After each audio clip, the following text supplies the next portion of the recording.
का दिन, it is called reformation Sunday. Reformation Sunday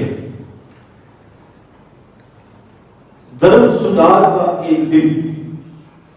अगर इसके इतिहास के लिए देखें तो सबसे पहले मैं बताना चाहता हूं, रिफॉर्मेशन का अर्थ है द एक्ट ऑफ रिफॉर्मिंग, अपने आप को फिर से सही दिशा निर्देश देना।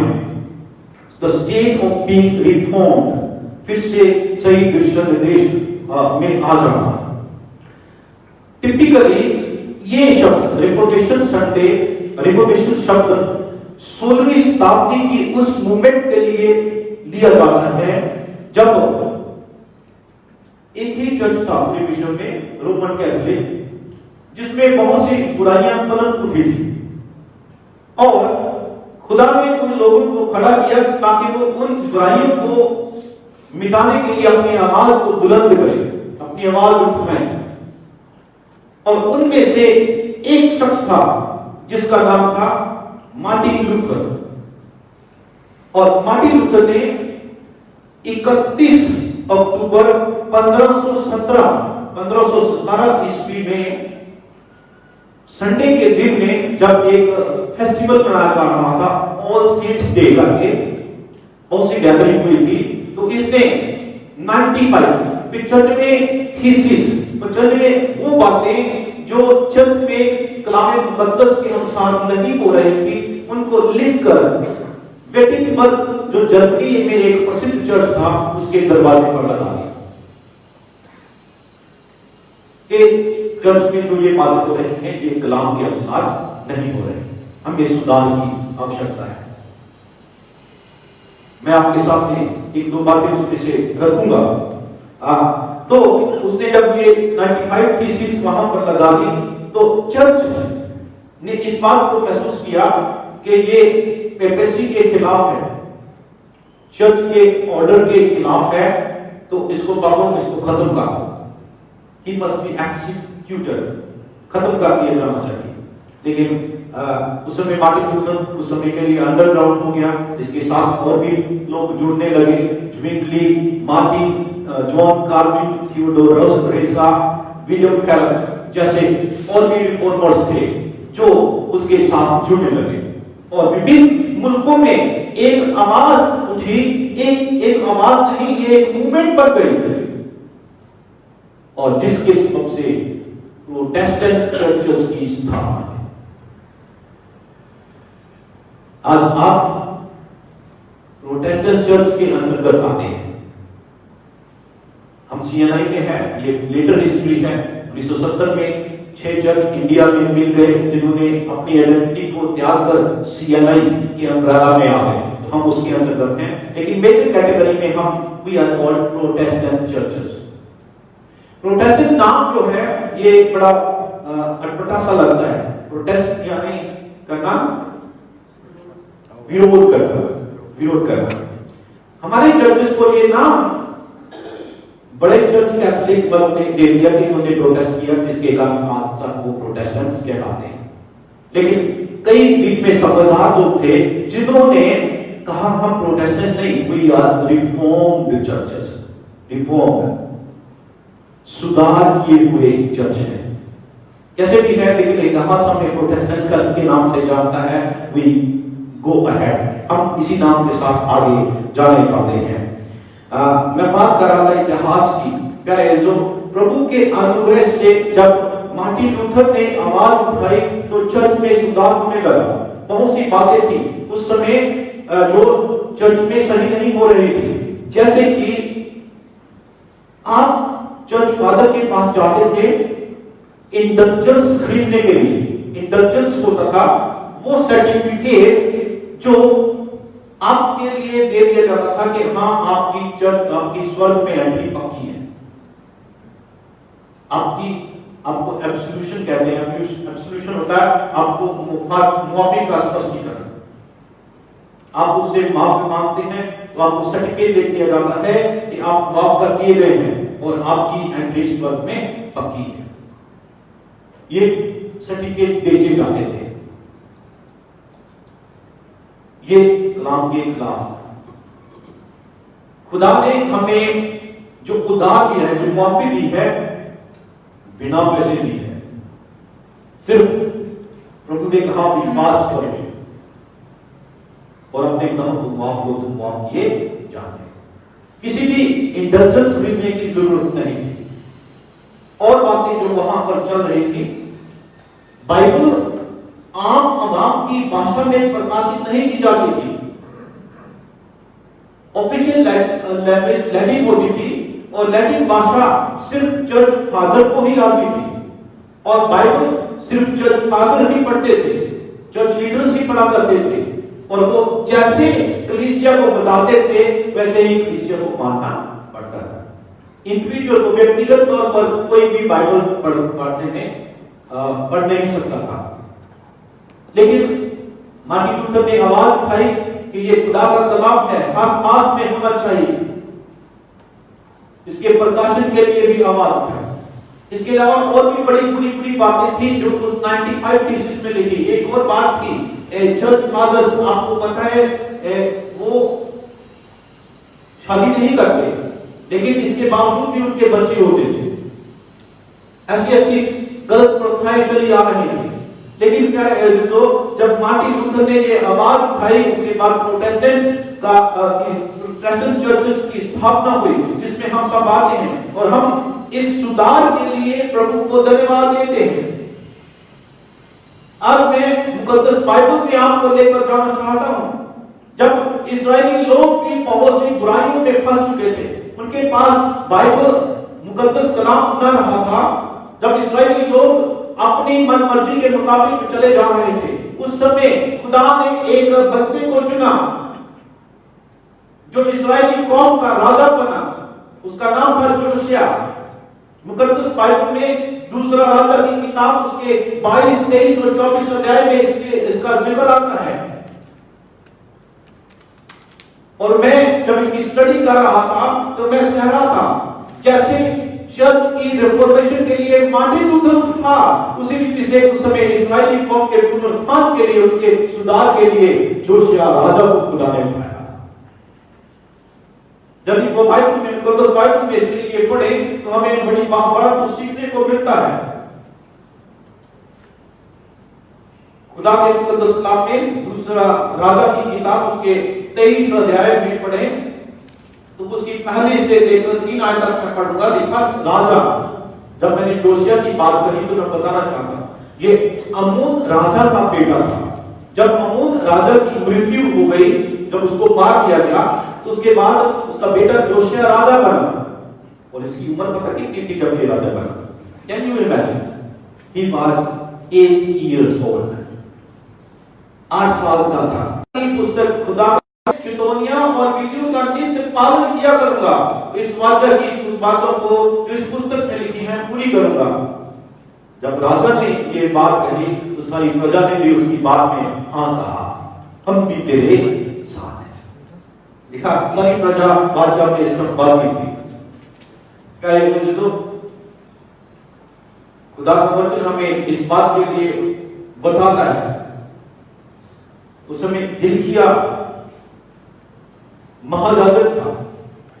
उस महाराजक की देखरेख में ही इस राजा जोशिया की परवरिश हुई और ये महाराजक की सलाह के साथ राजा काम किया करते थे। और बड़े ध्यान से सुने, लिखा, निश्चय ऐसा फसल ना तो न्यायों के काम लिखे। लिखा, फिर ओझे, भूत सिद्धि वाले, गृह देवता, मूर्ति और जितनी इन्होंने वस्तुएं काम के लिए दिया, तो प्रजा भी उसके साथ है। एक बड़ा रिवाइवल, एक बड़ा धर्म सुधार उस समय हुआ था।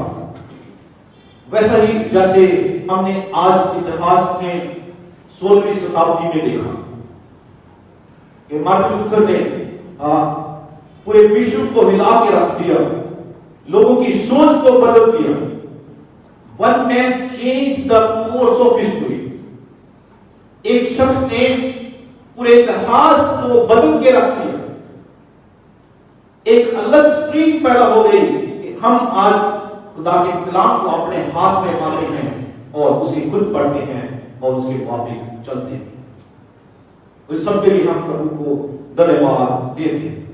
आज जब पूरे विश्व में रिफॉर्मेशन संडे मनाया जाता है, जैसे कि सीएनआई ने भी इस बात को डिसाइड किया कि हर अक्टूबर के लास्ट संडे में रिफॉर्मेशन संडे मनाया जाएगा, और आज हम भी अपने चर्च में इसको मना रहे हैं। तो प्यारे दोस्त, आज का दिन हमें इस बात के लिए प्रेरित करता है that we also need to be reformed।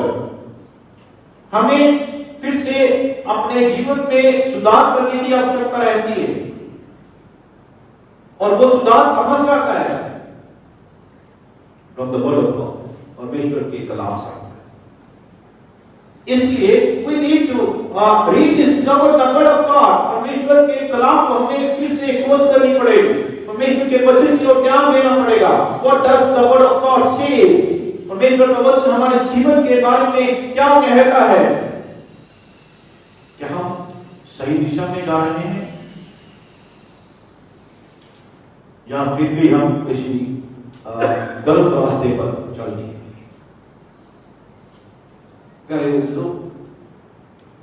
Hilkiah महायाजक ने जब